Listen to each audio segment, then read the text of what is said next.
Hello and welcome back to the Premier Injuries channel. Today we are chatting to Chris Miller, who will be our expert on all things Tottenham. Before we get into the discussions, just make sure to leave us a like, share the video and subscribe to the channel because we've got so much Premier League analysis building up to this ever drawing close season. But Chris, thanks so much for joining us today. Thank you for inviting me. Very happy to be here. No, it's a pleasure to chat. I mean, I love chatting football with anybody and everybody, and I think this is one of the most intriguing chats that we're going to have building up to the season because Tottenham have a new manager, a new kind of style that we're going to get through. But before we get on to that, I do want to tell people about the brilliant work that you do for the Extra Inch podcast. Can you just give us an insight into what is probably one of the best ways to access all things Spurs? Oh, very kind of you. Yeah, sure. So we are a weekly free Spurs podcast focusing on tactics and taking a bit more of an analytical approach to discussing our club. I think it's fair to say that we also retain some sort of lightness and fun and frivolity as well, but we do like to get under the hood a bit. So you can hear the podcast wherever you get your podcast currently, and we tend to sort of release on a Monday night, Tuesday morning, depending on Nathan's schedule. Nathan is our producer, as well as being our tactics guy. And then alongside our weekly free podcast, we also have a Patreon now, which has been going for the best part of a year. We call our subscribers X-subs, as in expected subs. Oh, that's brilliant. Yeah, I'm quite proud of that. And so behind the paywall, our X-subs get analytical videos that Nathan makes about incoming player targets, incoming manager targets, as has been this summer, our tactics, intrigue around our tactics, all sorts of things, as well as we produce other podcasts. So I have a second podcast called Straight Off the Training Ground, which features me in discussion with a professional football coach and recruitment analyst called Chris Summersell, who does fantastic work as well. Plus, there's a whole bunch of other podcast content, a newsletter, and a dedicated Discord server, which is certainly the best place I've found to discuss Spurs online. You don't get any of the sort of nasty Twitter conversations on there. It's a very sort of safe space, as I call it, to discuss Spurs. Well, this is why, I've got you on, because the Extra Inch do kind of go almost the extra mile with that data analysis. It is brilliant. And, it's bringing on to my next discussion point. But I do feel really sorry for Nathan. All summer, he put so many brilliant kind of data packages together, presentations on managers and player acquisitions, and then you guys had your hearts broken so many times. So on that, I mean, are you finding it hard to be enthused about the season ahead, or are you a bit positive about the Nuno era? It's a great question. And yes, bless Nathan. He was a curse in many people's eyes. He cursed Julian Nagelsmann, who we all wanted at one point, amongst other managers too. He would release a video on them and then the links would die down. But yeah, I mean, Nuno is a fairly sort of, I guess, safe choice as a manager. He is a safe pair of hands. He's someone who I don't think many Spurs fans would have considered a top choice at the beginning of the summer or when Jose Mourinho was fired. But as the search went on, our nerves grew a little. And I guess by the time he was appointed, we were just sort of happy to have the horrendous saga over and done with. And he's such a refreshing character to have at the club, particularly after the aforementioned Jose Mourinho. You just want someone who can sort of unite the fans a bit and bring some positivity. And in all honesty, he's sort of started to do that already. And we're only a few preseason games in.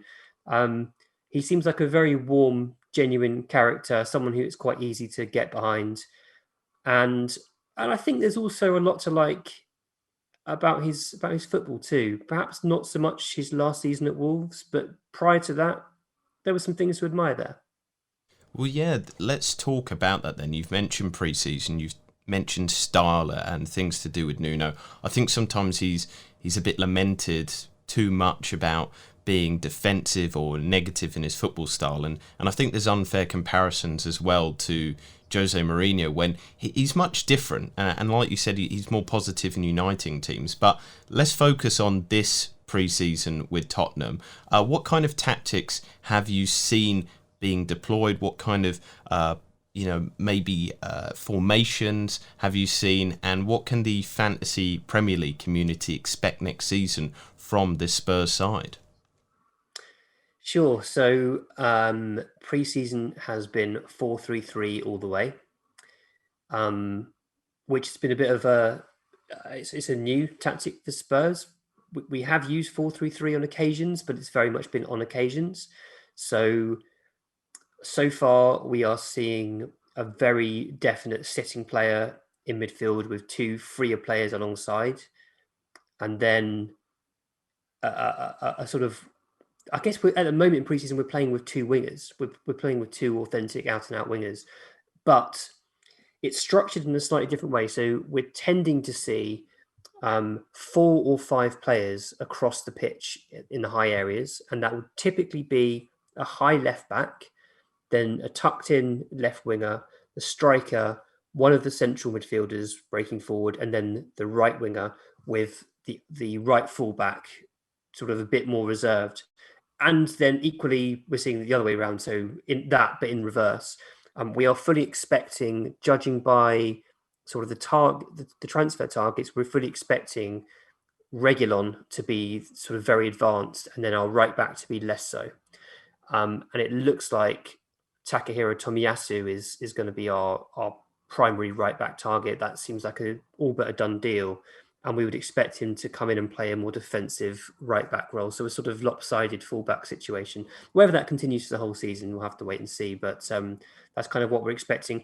In terms of the sort of tactics, lots of slow building at the back, followed by punchy, sharp, spiky attacking football once we do get the ball into the final third. 1-2s are a big thing. So a ball fed into a player coming off the front line to link play, laying it off, and then a ball in behind for a runner to run onto. That's primarily been Son Heung-min in the last couple of matches. Dane Scarlett, our young striker, is very good at running in behind as well. We saw lots of that from him when he's played. Lucas Moura, surprisingly, has been one of the players playing the through balls, which I wouldn't have expected until now, but he's done it very, very well so far. And Stephen Bergwijn, who, when he's played, has been on the left. He's been making lots of runs in behind as well. So, yeah, I think there are some sort of hallmarks of Nuno tactics from his time at Porto and Valencia on display so far. And I guess we'll learn more because our next couple of preseason matches are against Premier League opposition. So we'll probably see, again, a little bit more of a distinct style starting to form. One of the kind of distinct styles that Nuno had at Wolves was kind of tight between the defensive line and the midfield line, and then that ability to break quickly as well. Has that been observed at all, or maybe he might keep that in reserve for games that might not be going Tottenham's way? Yes and no. I mean, the opposition we've had so far in preseason has led to us mostly having the ball, if I'm completely honest. That's not sort of to be snobbish about the teams we've played. It's just the nature of the teams we've chosen for the early fitness exercises. So it's quite tricky to sort of say definitively whether that will be a factor. We've certainly seen one sitting midfielder, and it's been Winks or Skip so far in the sitting midfielder role, and they have been, occasionally dropping in between the centre backs to start attacks, and they've been close to the centre backs when they've been defending. And then typically we've had a player to the right who was actually Skip in one of the matches. Has been Niall John in others, who's another youngster. And then to the left has primarily been Dele, making up the 3-man midfield. He's been the one kind of, I guess he's the one linking more the midfield to the front line. And it's difficult to tell whether that's just his natural instincts that he wants to burst forward, or whether he's instructed to do that. Well, we're going to get on to Dele Alli in a moment or so, because I think he could be an exciting potential target for a lot of the FPL community. But let's start almost building from the back here, looking at the data from last season. And it's not, positive. There's not a lot of kind of encouraging signs to look at when you look at last season's data. 10th in the Premier League for XG conceded, and on average the kind of defensive data that I've compiled together was about 9th or 10th best in the league. What do you think went wrong last season, and do you think that Nuno has the ability to rectify this? Mourinho ball. Basically, that's what went wrong. So Mourinho had a very set way of playing in mind, which was we defend deep, very deep. When we win the ball, we get it to Ndombele quickly. He passes the ball to Harry Kane, who's dropping deep to link play, who gets his head up. Son makes a run over the top, and Kane plays him in. And I'm not saying there weren't other methods to our attacks, because of course they were across the season, but that was like the primary mode of playing. And what that meant was, when it worked really well, because the opposition was kind of pulled forward, it left space in behind, and Son was left with a good chance, or Kane, or whoever it was in the end of it, was left with a high quality chance. But when it didn't work well, when teams sort of started to work us out and essentially man mark Kane or man mark Son, we really struggled to create. And meanwhile, we were struggling defensively because we were kind of reliant on players who just weren't good enough to take on these hefty defensive roles. There was so much being asked of our defense. So many defensive actions were required, and the players making those defensive actions were Eric Dyer, who I think objectively had a poor season, Davinson Sanchez, who has unfortunately gone backwards since he played in the back three under Pochettino, and Toby Alderweireld, who I have loved for many years, and who probably was our best centre-back last year, but was clearly waning in terms of his ability to play at the top level. And so we did struggle as a team and as a group of individuals defensively, and as a result, we gave up lots of chances. And do you think that part of this reason we're seeing Alderweireld has now moved on? Do you think that bringing in somebody like Christian Romero is going to change up the style a little bit as well? So not only moving on from Mourinho ball, but also maybe allowing pressing and other styles that we did see under Pochettino? Yeah, I think that's absolutely crucial, and I think it's a really good point. Definitely, we would expect to see a high line. I don't think Nuno has ever played with a extreme high line, but I think there'll be a medium block at the very least, compared to the low block we had for much of last year. And I think Romero is naturally a very aggressive centre back. He will want to be sort of nicking the ball as high up the pitch as he can, and starting attacks from there. So absolutely, I think we'll be playing higher, and I think just that will mean that the ball is further from our goal as a starting point, which is a good thing, I think, for Spurs fans. Yeah, well, also kind of with that ability, you might be able to turn those defensive movements into attack, maybe instead of the sluggish football that we did see under Mourinho. And that could complement the attack, because looking at that data as well, the team were 13th for shots in the box last season. They struggled to create chances, again, 13th best in the league. There was some impressive data around big chances created, which was actually the 5th most in the league. But can this, chance creation problem be rectified from within the team, or does somebody have to be brought in for this? I absolutely think it can be rectified from within the team. I think, last season the attacking options at the disposal of Mourinho were ridiculous, really, and I think most Spurs fans came to agree by the end that he just wasn't getting the best out of them. I mean, you only have to look at the record Gareth Bale had when he was on the pitch to realise he should have played more. He should have been on the pitch an awful lot more. Obviously, a lot rests on whether Harry Kane stays or goes. But even without Kane, we have some excellent attacking options. We've already mentioned Dele. Bergwijn, I think, is a player who is certainly under the radar. He's a good player, and then Son Heung-min, who I think is, one of the best and most reliable attacking players in the Premier League. And whether he is playing from the left, where he's played most of his Spurs career, or if Kane were to go, he's playing through the middle, I think he will be an excellent FPL option, to be honest. So with the, I don't want to upset you too much. If Kane was to leave, with both situations, as you said, that Kane would play through the middle if he does stay. You're saying Son would play through the middle if he does go. Who's going to make up that front three without Kane there? It's a really intriguing conversation. I think there is certainly a question mark. I think Kane. I think Son will start the season up front. If I'm honest, we already know that Kane is going to have a bit of a break after the Euros. That's sort of something that's been spoken about openly. He won't be rushing back, whether it's at Spurs or Man City. And therefore, I do think Son will play through the middle initially. That leaves probably, so either side of Son would be two from Bergwijn, Lucas, and Dele, I suspect. I think, judging from what we've seen in pre-season so far, I wouldn't be at all surprised if it were Bergwijn and Lucas, with Dele perhaps a bit deeper. But personally, I would like to see Dele. I always enjoy seeing Dele as part of a front three, front two, whatever it is. Very highly productive player when he's given freedom in those positions. So that would absolutely be the way I would go. I'd go Dele left, Son through the middle, and Bergwijn on the right, I think. Yeah, but I guess it also depends on whether we sign a Kane replacement.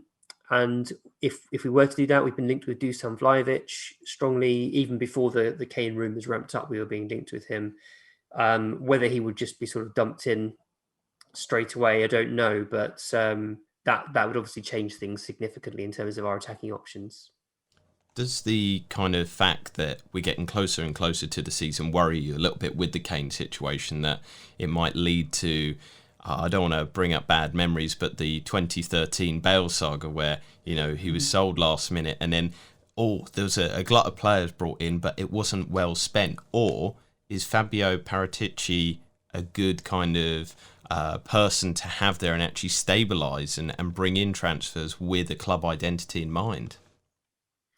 So he seems to be doing well so far. Obviously, we've only, at the point of recording, we've only got two players through the door. So they are Pierluigi Golini, our new reserve goalkeeper, and Brian Hill, who is a sort of attacking left winger who can occasionally play on the right. He's very young, very, very young. And I think it'll take some time for him to settle, but he looks an absolute gem of a player, and he's very, very highly regarded in Spain. They see him as one of their best young prospects. And the rest of the links have been really promising. I think most Spurs fans have been pleasantly surprised with all the players we've been linked with, Romero being the key one, who I think we will hopefully sign in the next couple of days. Tomiyasu, as I mentioned before, is a right back. I've scouted him a bit, and he looks like a promising young defender, but again, very much a defender and not sort of the attacking fullback that we might have expected. We've been linked with Damsgaard. We've been linked with Noni Madueke, who is a former Spurs youngster, very exciting attacking midfield player. Lautaro Martinez, striker. There's been numerous links, all of which have been pretty exciting, and I think we sort of feel quite strongly like our new sporting director of football is on the right track, and I feel more confident with him spending the Kane money potentially than I would have done if it was left to Daniel Levy. Well, you're pretty positive there, and looking at the underlying numbers for last season, as I said, that they weren't great for reading. But then if you look at the actual kind of output of the team, you overperformed XG, you overperformed XG conceded. Lloris was brilliant as always, lots of goals prevented. So to you, does this mean that actually the personnel at Tottenham are not the problem? Maybe one or two need to be brought in, but it is just a management issue? Yeah, for me, broadly, yes. I mean, I think Pochettino was right when he said all those years ago that Spurs require a painful rebuild, and we've certainly seen that painful rebuild start this summer. We've sold our beloved Eric Lamela, our crazy beloved Argentine. Also, Toby Alderweireld is a he's a loss because he's been a wonderful servant for many years, but he clearly was declining rapidly. We've seen Joe Hart has left. No comment about that one. And there will be numerous other players leaving, I suspect, over the next couple of weeks. I'm thinking Sissoko, Aurier, maybe Harry Winks, even maybe Ben Davis. There will be there'll be other players leaving for sure. But having said all that, yes, I absolutely believe that we should have done a lot better last year with the players at our disposal. I think Mourinho completely failed to get the best out of some of our key players like Tanguy Ndombele, Giovanni Lo Celso. Absolute clear talent in that midfield, which was just used, in my view, appallingly. And as a result, the team wasn't ticking. So I think if you make Ndombele tick, if you make Lo Celso tick, you've got the makings of a really functional attacking unit there. And I'm hoping that Nuno can work with them and make it happen. So let's discuss who's going to be making up the rest of this unit then. We've kind of talked about the attacking line. I'm kind of a little bit amazed that you haven't mentioned Doherty, somebody that did work under Nuno, but you're speaking about almost kind of one side attacking or the other side attacking. I thought that maybe he might be that right-hand side. So yeah, who's going to be making up the defence of the side? And as you said there, Reguilón is looking basically nailed. But any other people that we should be looking at? Dyer's somebody that quite a lot of the fantasy Premier League community look at. Obviously, Christian Romero still needs to be signed and brought into the game, but I'm guessing he will be slotted straight into the side. But are there a lot of other positions that are kind of up in the air? So defensively, I think the only nailed defensive asset as it stands is Hugo Lloris. Is the only one that I'm completely confident about. And I think he'd be a great option, to be honest. I really do. He had a superb season last year. I fully expect us to be a much more cohesive defensive unit under Nuno Espirito Santo. So I'm absolutely vindicating choosing Lloris as your goalkeeper. I think that would be a solid selection. Reguilón, I absolutely adore Reguilón. I think he's fantastic. He had a really rough end to last season. His form fell off a cliff. And his problem is the emergence of Ryan Sessegnon. So Sessegnon returns from a really productive loan spell in the Bundesliga. And he comes back a better, more well-rounded player. And the talk is that Nuno likes what he's seen so far. We've not seen him in pre-season as yet because he's been, I think, nursing a slight injury. But so my gut feel is Reguilón will play the league games and Sessegnon will start off in the Europa Conference League. But that could very quickly change. And therefore, personally, I won't be picking Reguilón because I can't absolutely guarantee that he'll start every Premier League game. And then you look at right back. Yeah, so Doherty, what to say about Doherty? Doherty's not a bad player, but he looked really terrible last year. He had COVID, so we don't know what impact that would have had on him.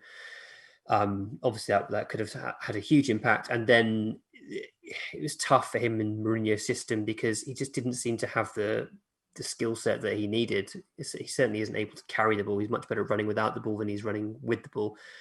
And now we're being linked with Tomiyasu, so it does sort of lead you to believe that Doherty won't be first choice if he stays at all. I mean, I wouldn't be surprised if he were to leave, if I'm completely honest. But if he finds himself in the team and is getting regular starts, then we know from previous seasons that Doherty is a good asset when it comes to getting on the end of things in the box. He's also very useful from set pieces, can get on the end of things at corners as well. There were numerous corner routines where we saw Doherty making runs towards the back post. So he could become a viable asset at some point. Centre backs, I personally would not touch Dyer with a barge pole for next season. I think he would be well down my list. So I would be looking absolutely at Romero because he if he comes in, we'll be spending 50 million on him. He's going to be he's going to be the mainstay. And then Joe Rodon, I think, will partner him. Is my gut feel. We really like the look of Joe Rodon. He played excellently for Wales in the Euros. He's a bit more of a sort of ball playing centre back than Dyer, and for that reason, he's the one I think that will ultimately partner Romero. But the difficulty is we've not seen Rodon in pre-season yet, so we don't kind of get a feel for how fancied he is. So there's a lot of guesswork on my part there. Oh, goodness me. So it doesn't look too settled there at the back at the moment. So you've talked there about uncertainties over the defensive backline, but is this the season that we see Dele Alli back in the team? Games played since May, towards the end of the season. He looked more part of the team, more part of the plans, but is he part of Nuno's plans? So judging by pre-season so far, I would say absolutely yes.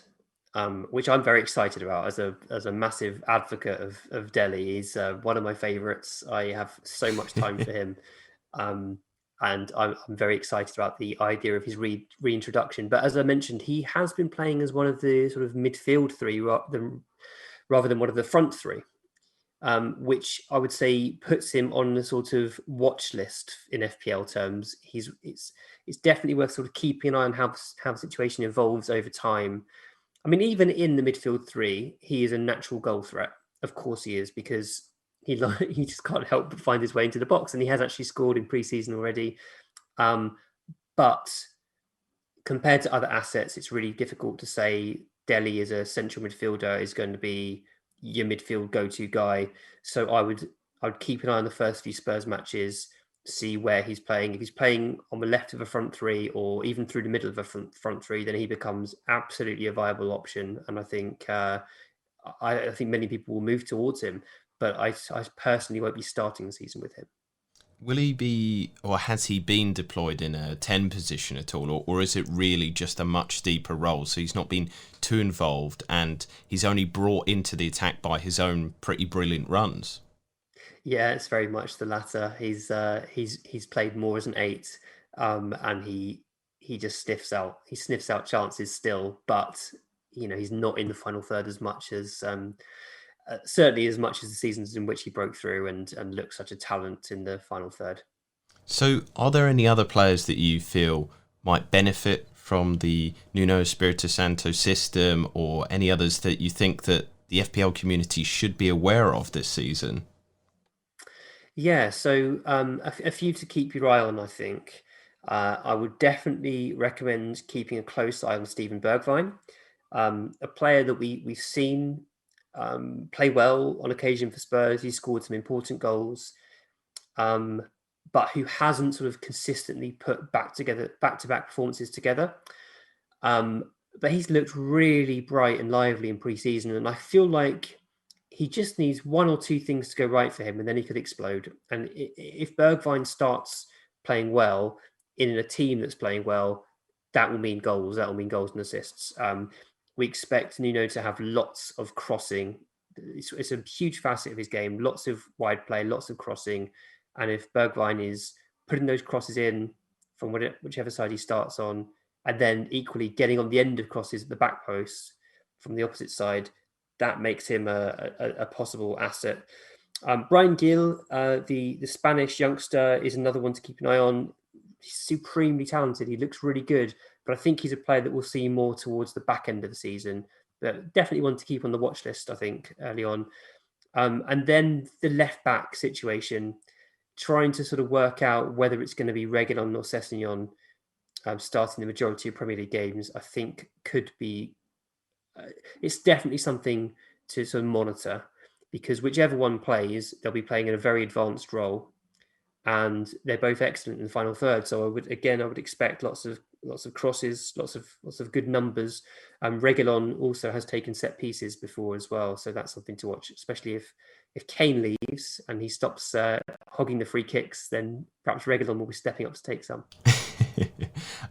So kind of with a focus on next season now, where do you think the team will come in the Premier League? Yeah, it's a tough one to answer with the sort of Harry Kane situation looming large.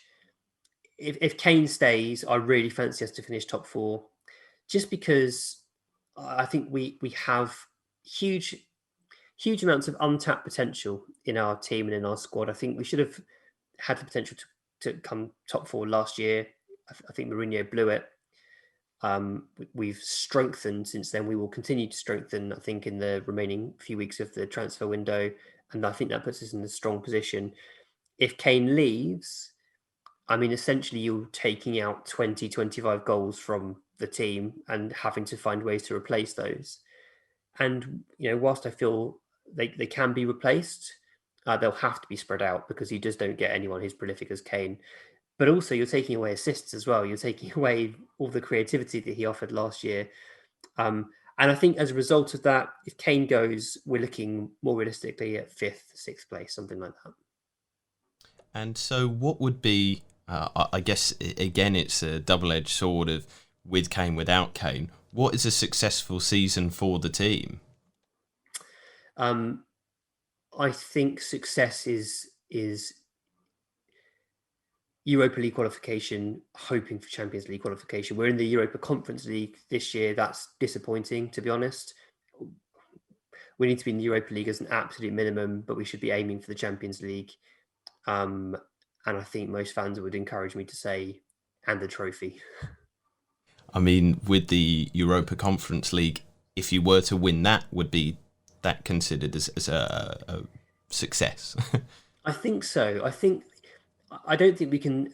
We're a club that's gone trophyless for many years. I don't think we can turn our noses up at the Europa Conference League. To be honest, it looks like we should have a relatively straightforward route through.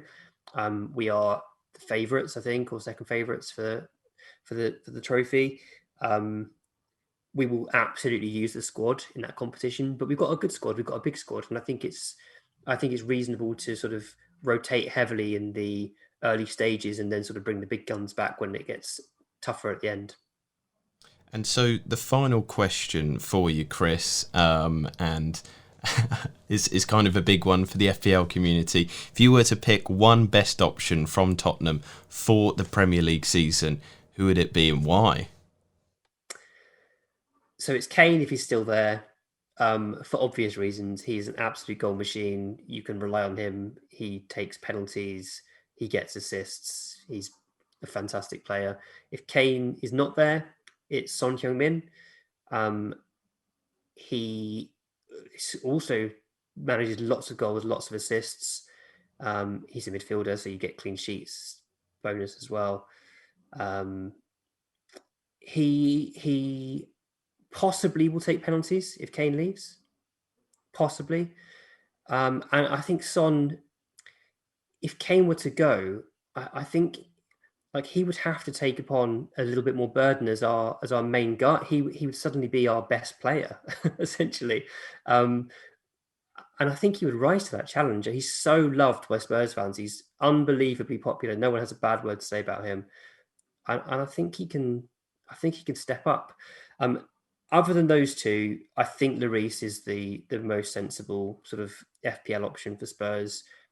Very, very reliable goalkeeper. Very, very good saving numbers. Post-shot expected goal numbers are fantastic. He is definitely creaking. He's not the goalkeeper he once was, but he's still one of the best goalkeepers in the league. And I fully expect our defence to be more solid next year. And I suppose just one last follow-up question. I feel like Columbo here. Just one more question. With Son, last season he had his record, goal haul and goal involvement haul. Can he push on even more this season? Do you believe that? Yeah, I think he can. I really think he can. So what we find with Son is that he will tend to have a month, 6 weeks, where he goes a bit quiet, he goes off the ball, he stops scoring, stops assisting. And if we can manage his minutes in a way that makes sure he's fit for the whole season, which was a problem last year, Mourinho tended to burn our best players out. I think we'll get more out of him. And like I said, if Kane's not there, yes, the sort of Kane-Son combination is gone, but it kind of allows Son to do his thing, I think, a little bit more, particularly if he's playing through the middle. And I would expect, significant goal haul from Sonny.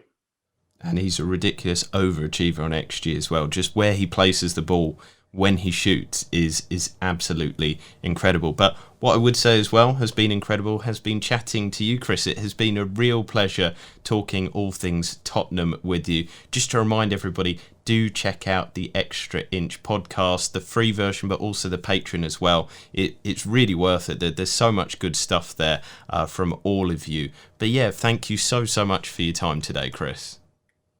Thank you. Really enjoyed it. Always nice to talk about Spurs, and here's to a good season.